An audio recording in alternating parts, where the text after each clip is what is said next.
আসলে ধোঁকার পেছনে আমরা ঘুরি মূলত। এই ধোঁকাগুলোকে এড়িয়ে যাওয়ার নামে হলো জীবন।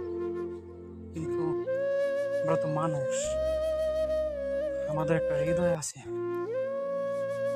কিন্তু আমরা কাউকে না কাউকে একটা সময় গিয়ে মায়ে পইড়েই যাই।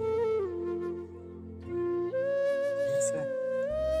তাই মানুষ যারা, তাদের ভিতরে প্রাণ আছে, সে প্রাণের সে প্রাণটাকে জাগিয়ে তোলার জন্য হইল সে মায়ায় পড়ে।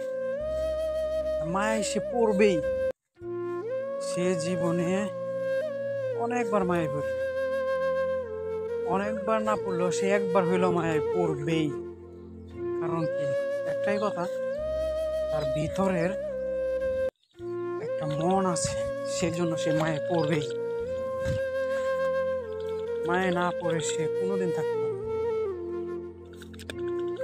মানে যার প্রতি হোক, একটা সময় গিয়ে সে মায়ায় পড়বেই। হয়তো বিয়ের আগে, হয়তো বিয়ের পরে, নয়তো আরো আগে, মানে মায়ায় পড়বেই। মায়া এত এত একটা কঠিন জিনিস, যা মানে সেটাকে মানে ভোলা খুব কঠিন, অনেক কঠিন, অনেক। যে মায়ের বুঝে সে বুঝে।